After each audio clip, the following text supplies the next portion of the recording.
aliens tried to drug humanity for an easy conquest, but it backfired spectacularly. Ambassador Nathaniel Creed adjusted his ceremonial diplomatic sash for the third time in 10 minutes. The weight of humanity's first interstellar diplomatic mission pressed against his shoulders like a physical burden. Through the reinforced viewports of the diplomatic vessel Concordia, the gas giant Aer'nathi 5 dominated the horizon, a swirling maelstrom of amber and crimson clouds that housed an entire civilization. Still nervous, Nate? Security Chief Marcus Webb's gravelly voice carried the practiced calm of a man who'd faced down insurgents on 3 different colonies. His weathered hands rested casually on his sidearm, though regulations dictated it remain holstered throughout the proceedings. Nervous doesn't begin to cover it. Creed's laugh came out sharper than intended. The diplomatic corps had trained him for hostile negotiations, trade disputes, even potential warfare scenarios. They hadn't trained him for first contact with sentient weather patterns. 3 months ago, humanity's deep space monitoring arrays had detected the impossible, organized atmospheric disturbances exhibiting clear signs of intelligence. The Aer'nathi, as they called themselves, existed as living clouds of gas and particulate matter, communicating through complex chemical releases that their atmospheric processors could barely translate. The meeting location hung suspended in Aer'nathi 5's upper atmosphere, a crystalline structure that materialized from the planet's cloud layers like a dream made manifest. It defied every law of physics Creed understood, yet there it was, a palace of compressed gases and solidified atmospheric compounds, shimmering with its own internal light. "Remember, sir," Webb muttered as their shuttle approached the docking bay, "we don't know how they'll react to our presence. Stay alert." Creed nodded, reviewing his briefing materials one final time. The Aer'nathi had made contact with 17 different species over the past millennium, establishing peaceful relations with each through what their communications described as harmonious atmospheric integration, whatever that meant. The docking procedure occurred without incident, though Creed noticed their shuttle's atmospheric readings fluctuating wildly as they entered the alien structure. The air itself seemed alive, pulsing with subtle currents that made his skin prickle with static electricity. The interior of the Aer'nathi diplomatic facility defied human architectural sensibilities. Walls flowed like liquid mercury, constantly shifting between transparency and opacity. Bioluminescent patterns danced across surfaces that might have been solid or might have been carefully contained gas. It was impossible to tell. Hierarch Malthun manifested before them without warning. One moment, Creed was admiring the impossible architecture. The next, a towering column of swirling atmosphere had coalesced in the chamber's center, easily 3 meters tall and pulsing with internal storms of gold and silver. Lightning flickered within the entity's form like captured thoughts, and when it spoke, the words seemed to emerge from the air itself rather than any recognizable vocal apparatus. "Welcome, solid ones, to the realm of the eternal winds." The voice carried harmonics that resonated in Creed's chest cavity, making his bones vibrate sympathetically. "I am Hierarch Malthun, speaker for the scattered storms, voice of the unified atmosphere." Protocol demanded a formal response. Creed stepped forward, Webb flanking him at the prescribed distance, and executed a diplomatic bow. "Your Excellency, I am Ambassador Nathaniel Creed, representing the United Earth Government and all humanity. This is Security Chief Marcus Webb." "Ah yes, humans." The way Malthun pronounced the word suggested careful study. "Carbon-based, oxygen-dependent, remarkably dense. We have studied your species with great interest since your first tentative broadcasts reached our sensory networks." The hierarch's form shifted, contracting and expanding like a living storm system. "Tell us, Ambassador Creed, what does humanity seek from the children of the wind?" Creed had rehearsed this moment countless times. "We seek peaceful coexistence, Your Excellency. Trade opportunities, cultural exchange, and mutual cooperation in exploring our shared galaxy. Admirable goals. Lightning flickered more rapidly within Malthun's form.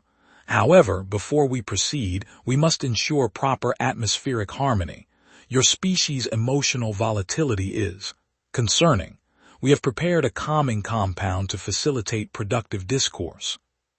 Warning bells chimed in Creed's mind, but diplomatic protocol demanded he remain open to alien customs. What exactly does this compound do? It reduces aggressive impulses, diminishes competitive instincts, and promotes cognitive flexibility. All species we have encountered find the experience quite pleasant.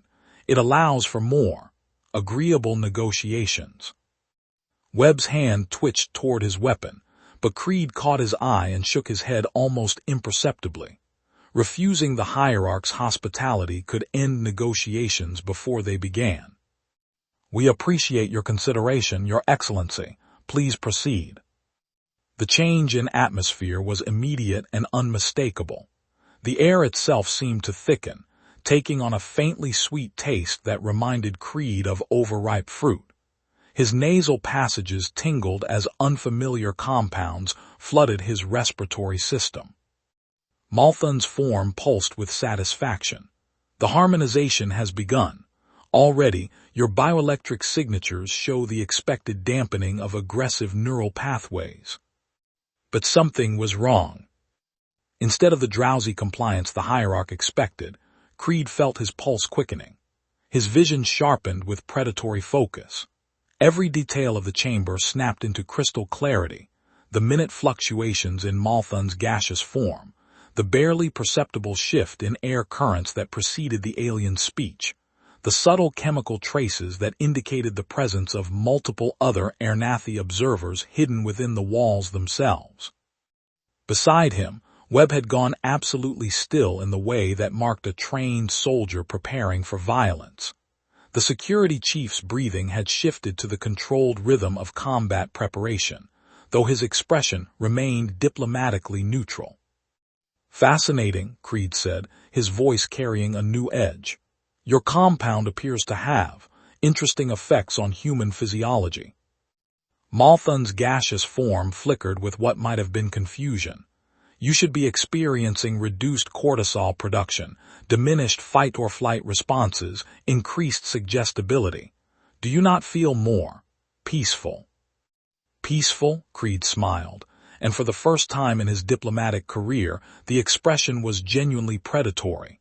Your Excellency, I feel more awake than I have in years. The hierarch's form contracted slightly. Chemical releases from his gaseous body shifted to what their translators identified as alarm pheromones. This is unexpected.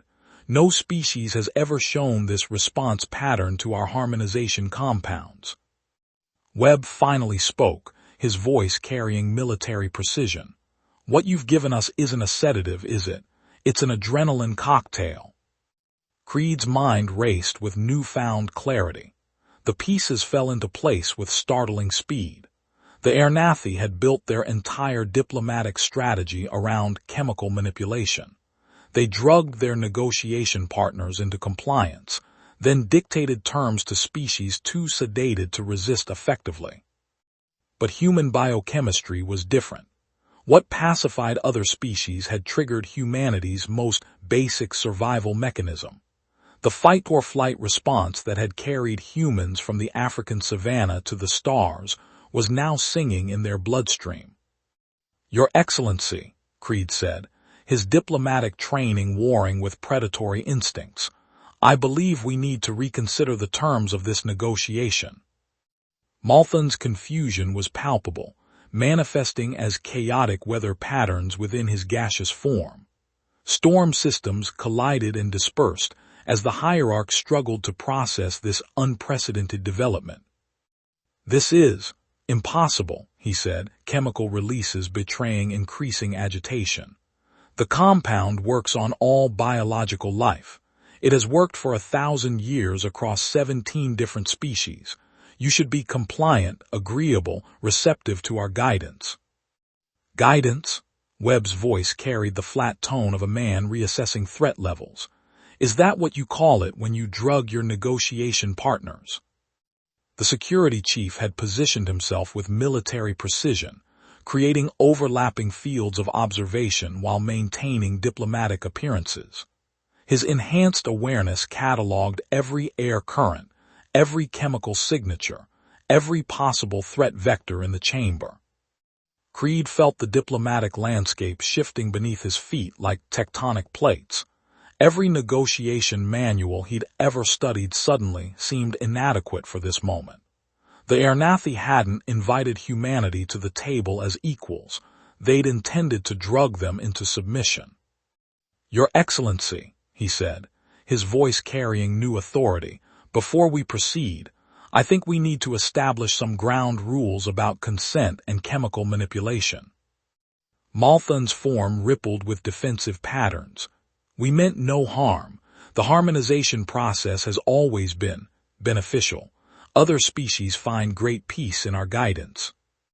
"Other species," Webb interjected, "don't have a few million years of evolution specifically designed to turn stress into strength." Creed's enhanced awareness caught subtle details he would have missed in his normal state. The chamber's atmospheric composition was shifting constantly, not randomly, but in response to Malthun's emotional state.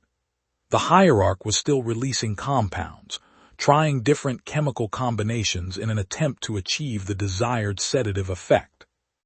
"You're still trying to drug us," Creed observed with crystalline clarity.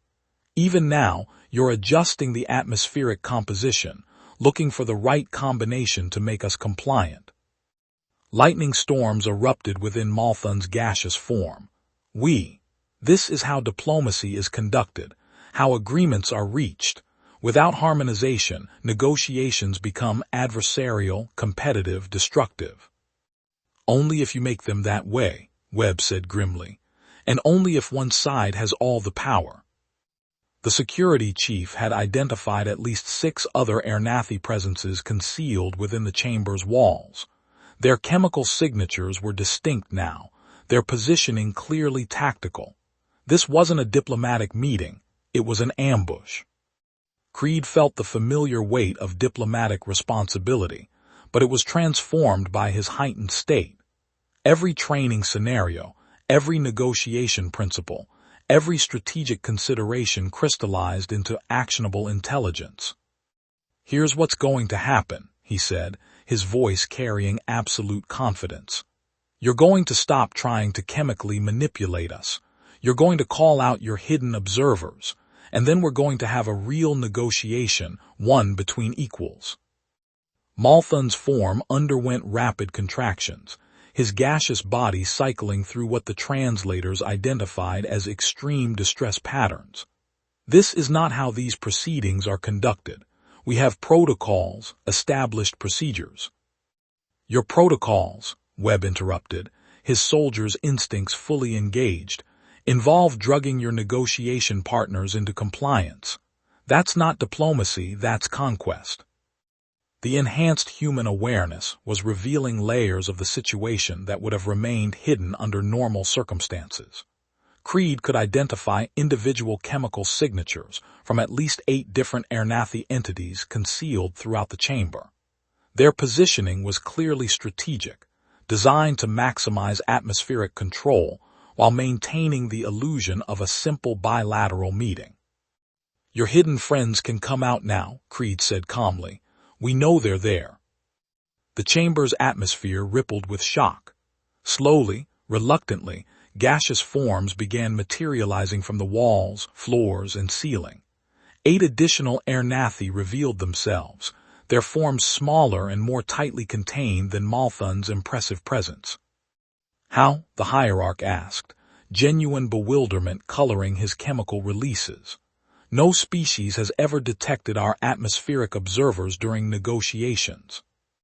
"No species has ever been hyper-aware during your negotiations," Webb corrected. "You've been dealing with drugged victims, not negotiation partners." Creed surveyed the revealed Aer'nathi delegation with predatory calculation. 9 entities total, all positioned for maximum atmospheric control.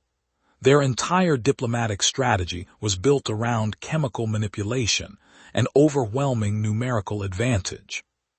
But numbers meant nothing when your primary weapon had backfired spectacularly. "Let's start over," Creed said, his enhanced mental acuity processing multiple negotiation strategies simultaneously. "Fair terms, no chemical manipulation, honest representation of interests. Can you handle that, or do you need your narcotics to make deals?" The insult was deliberate, calculated to provoke a response that would reveal the alien's true negotiating position. The Aer'nathi delegation rippled with agitation, their forms contracting and expanding in synchronized distress patterns. Malthun seemed to struggle with the concept. But without harmonization, how can we ensure agreement? How can we prevent conflict? "By negotiating in good faith," Webb said flatly. "By offering something worth accepting instead of drugging people into acceptance." The hierarch's form stabilized slightly, lightning patterns shifting to what their translators identified as deep consideration. "This is unprecedented. We have no experience with unharmonized negotiations." "Then you're about to get educated," Creed replied.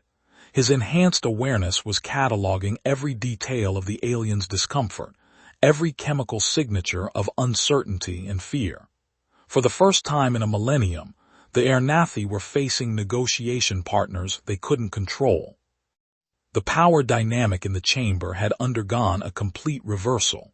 Where moments before the Aer'nathi had held absolute control through chemical manipulation, they now found themselves facing hyper-aware humans who could detect their every emotional state through atmospheric analysis.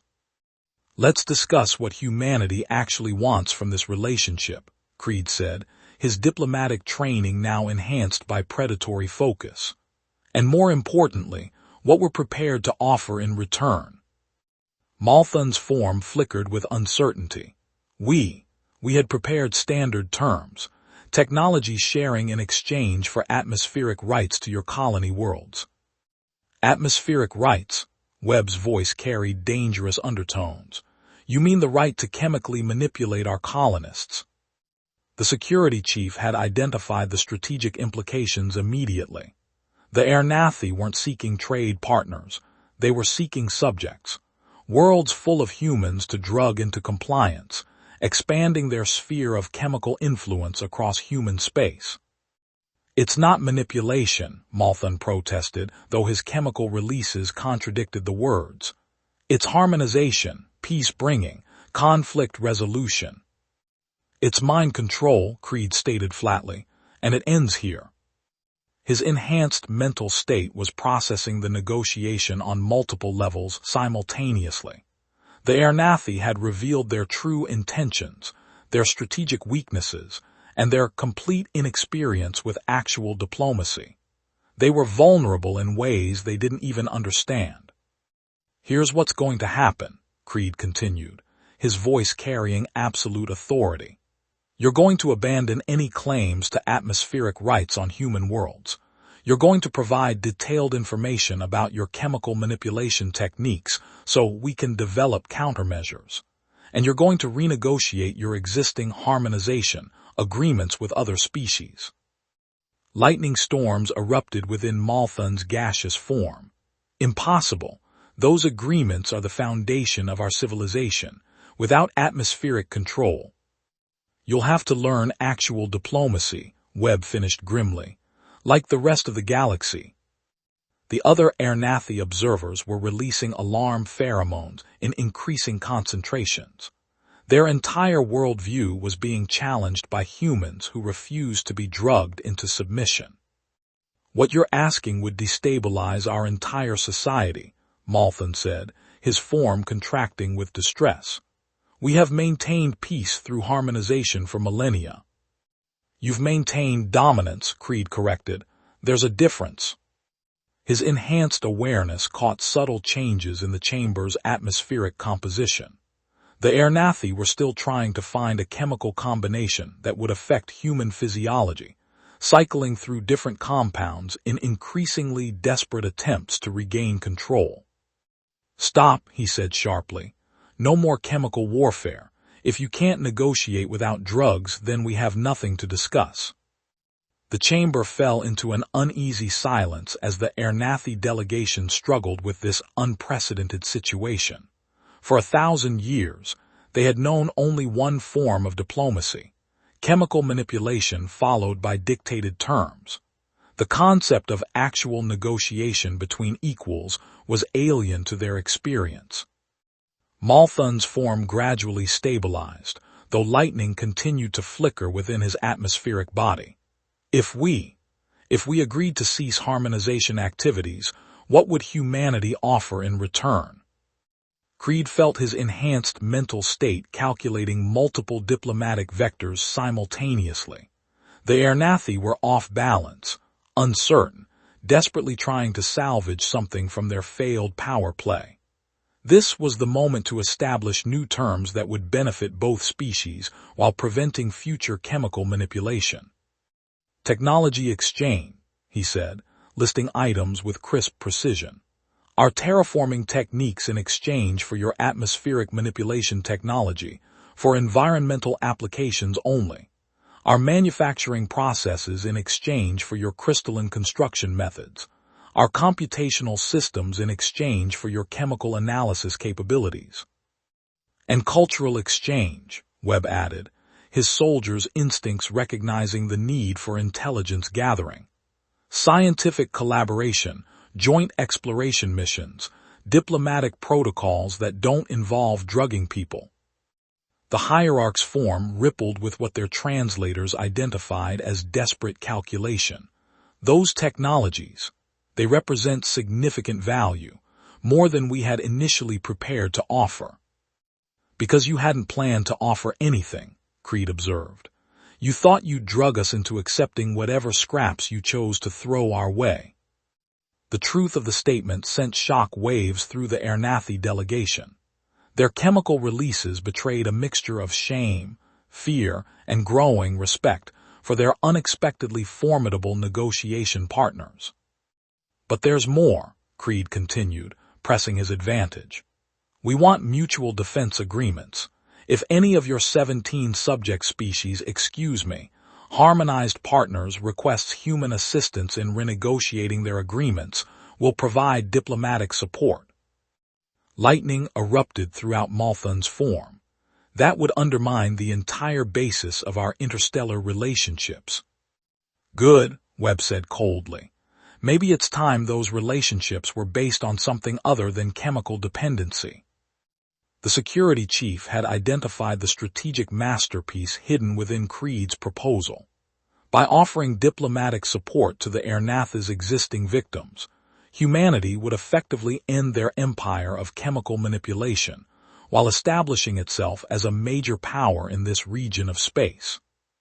"Your Excellency," Creed said, his voice carrying diplomatic finality, "you can accept these terms and begin building genuine relationships with your neighbors, or you can refuse and discover what happens when word spreads that the mighty Aer'nathi can be defeated by anyone with the right biochemistry."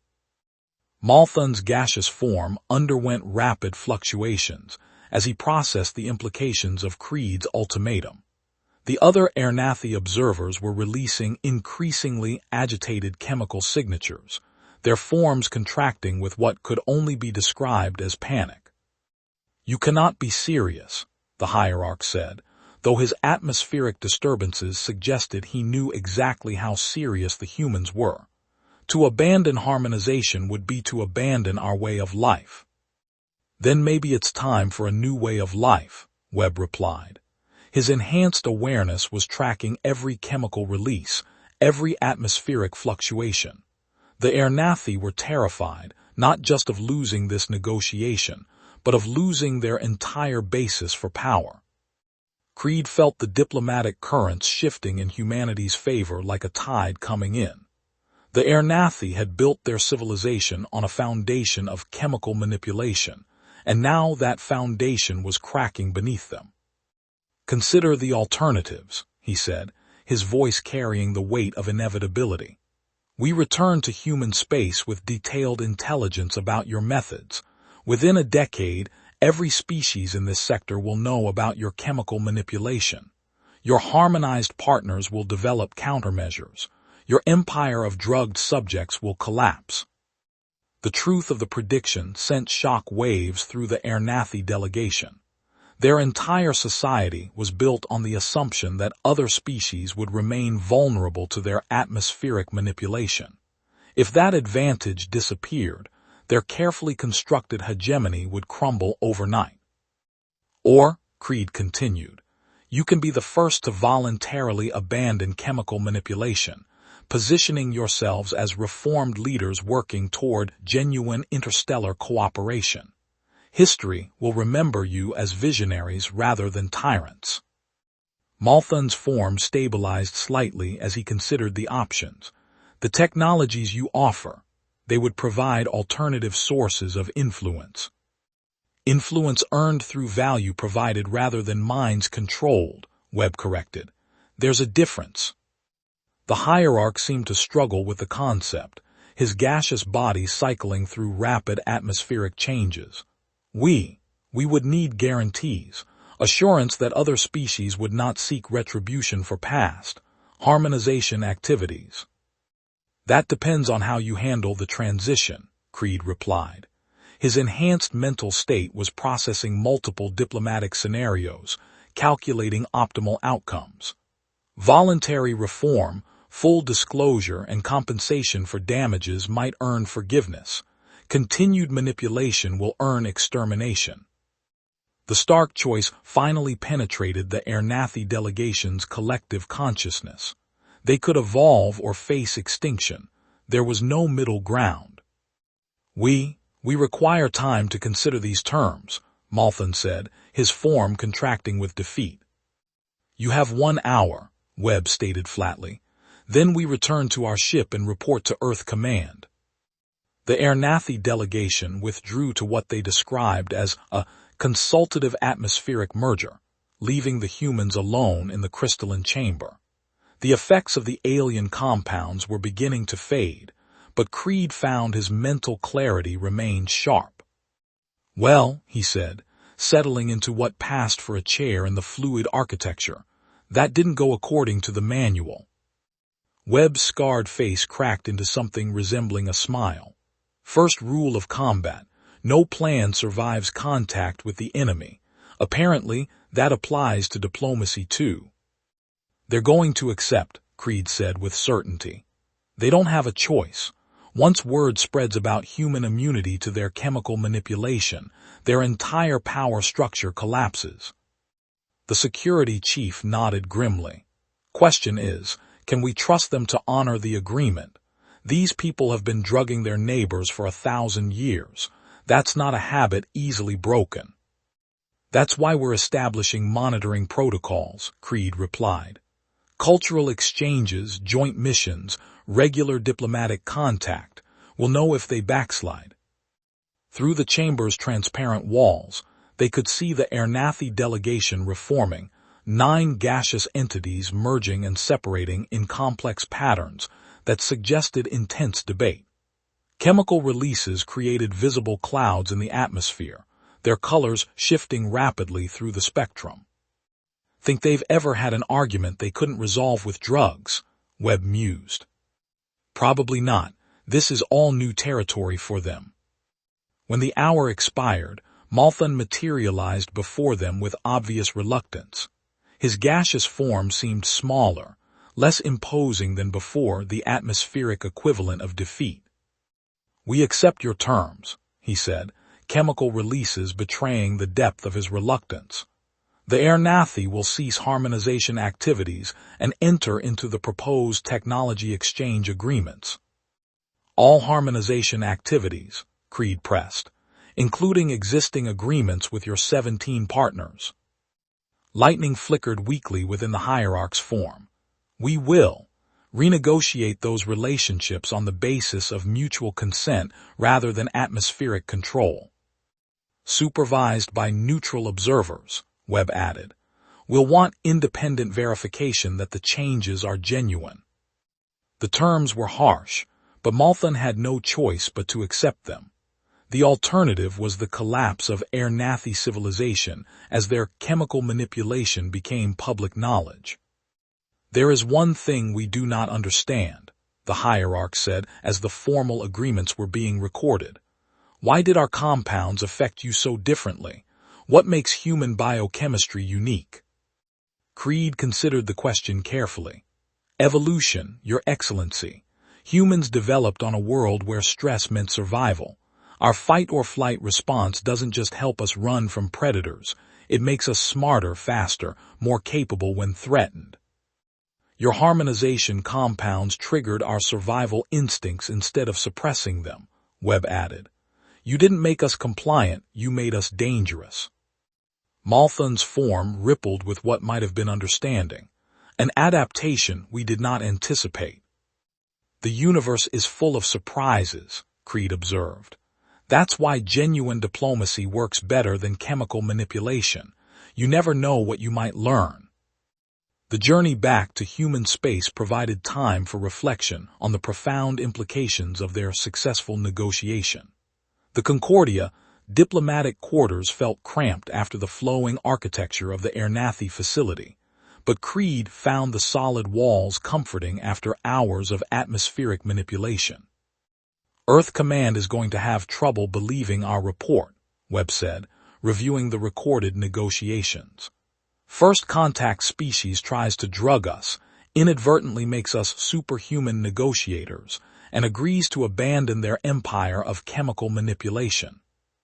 "Stranger things have happened," Creed replied, though privately he agreed. The entire scenario read like science fiction rather than diplomatic history. Their success had implications far beyond the immediate agreement. The Aer'nathi's 17 subject species would soon learn that their atmospheric manipulation was neither universal nor unstoppable. Some would undoubtedly seek independence.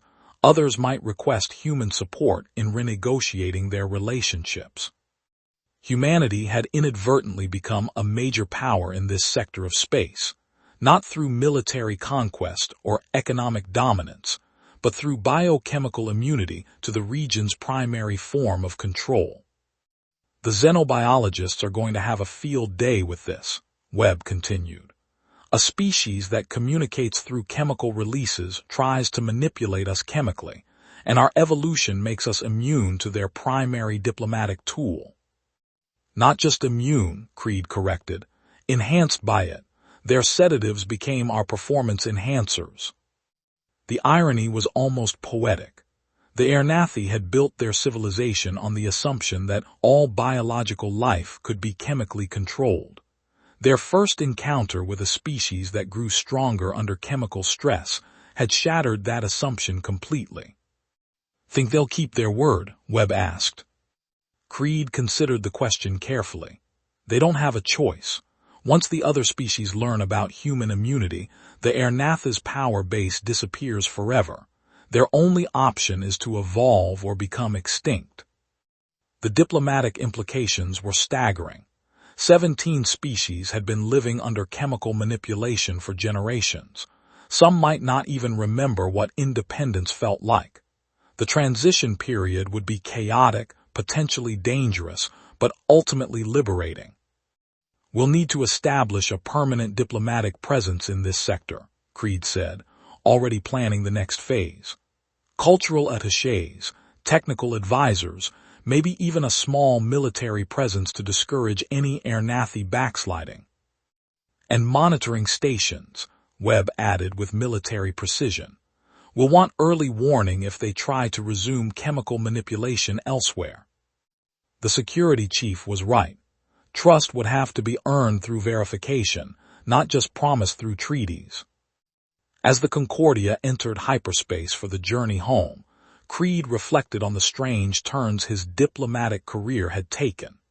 He'd trained for years to represent humanity among the stars, but he'd never imagined his first major success would come from being inadvertently drugged by aliens who didn't understand human biochemistry. Humanity's reputation would precede them now. Word would spread through interstellar networks about the species that turned chemical manipulation into enhanced performance. Some would see it as a threat, others as an opportunity. But for the 17 species currently living under Aer'nathi atmospheric control, it represented something else entirely: hope. The galaxy had just become a more interesting place. Epilogue 6 months later. Ambassador Creed stood in the observation deck of the newly established Concordia station, watching atmospheric shuttles ferry delegates between the station and the gas giant below. The past 6 months had been a whirlwind of diplomatic activity as the implications of the Aer'nathi agreement rippled throughout the sector. 12 of the 17 previously harmonized species had requested human assistance in renegotiating their relationships with the Aer'nathi. 3 had declared complete independence, while 2 had chosen to maintain modified agreements based on genuine mutual benefit rather than chemical manipulation. The transformation hadn't been without difficulties. Some Aer'nathi factions had attempted to maintain their old ways, leading to atmospheric conflicts that required human intervention. But Malthun had proven surprisingly committed to the new paradigm, working actively to reform his species' approach to interstellar relations. "The morning briefing is ready, sir," Webb announced, his promotion to Station Security Commander reflecting the new realities of humanity's expanded role in this sector. "Any issues overnight?" "The usual. 3 minor atmospheric disturbances from Aer'nathi hardliners, but they dispersed when our atmospheric analysis drones detected them. The Zephyrian delegation wants to discuss permanent basing rights, and we received another request from the Hellion Republic for assistance in developing chemical resistance protocols." Creed nodded, reviewing the diplomatic landscape that had emerged from their first contact success. Humanity had become the sector's premier authority on atmospheric manipulation countermeasures, a role they'd never sought but had proven uniquely qualified to fill. "Oh, and sir," Webb added with something resembling a smile, "Hierarch Malthun wants to schedule another meeting, says he has something important to discuss." "Any idea what?" "He mentioned something about adaptive diplomatic protocols and the fascinating unpredictability of unharmonized negotiations." Creed laughed, remembering the hierarch's struggle to understand diplomacy without chemical manipulation. Perhaps the Aer'nathi were finally learning to appreciate the complexity and richness of genuine interspecies relations. The galaxy was indeed full of surprises. Thank you for listening. If you enjoyed this story, consider subscribing for more journeys. Share your thoughts in the comments and stay tuned for the next adventure.